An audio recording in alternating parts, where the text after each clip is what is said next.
जेलों में जाति के आधार पर हो रहे भेदभाव पर केंद्रीय गृह मंत्री अमित शाह एक्शन मोड में है। सरकार ने सभी राज्यों के जेल प्रशासनों को पत्र लिखा है, जिसमें यह सुनिश्चित करने के लिए कहा गया है कि उन्हें मैनुअल या एक्ट में ऐसी कोई भी बात ना हो जो कैदियों को उनके जाति या धर्म के आधार पर अलग कर रही हो।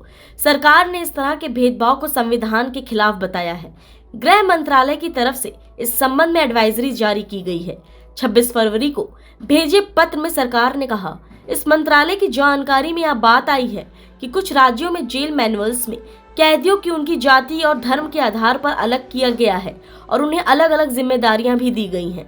आगे कहा गया, भारत का संविधान धर्म, जाति, नस्ल, जन्म स्थान के आधार पर भेदभाव करने से मना करता है। सरकार ने राज्यों से इस तरह के भेदभाव को खत्म करने के लिए कहा है।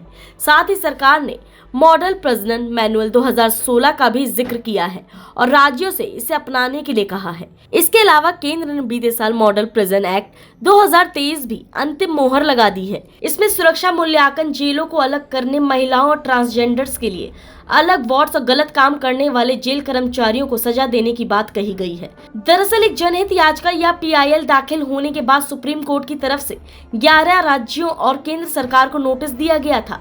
पत्रकार सुकन्या शांता की तरफ से दाखिल PIL में आरोप लगाए गए थे कि जेलों में कथित तौर पर जाति के आधार पर भेदभाव चल रहा है। याचिका के जरिए भेदभाव को बढ़ावा दे रहे प्रावधानों को खत्म करने की बात कही गई थी।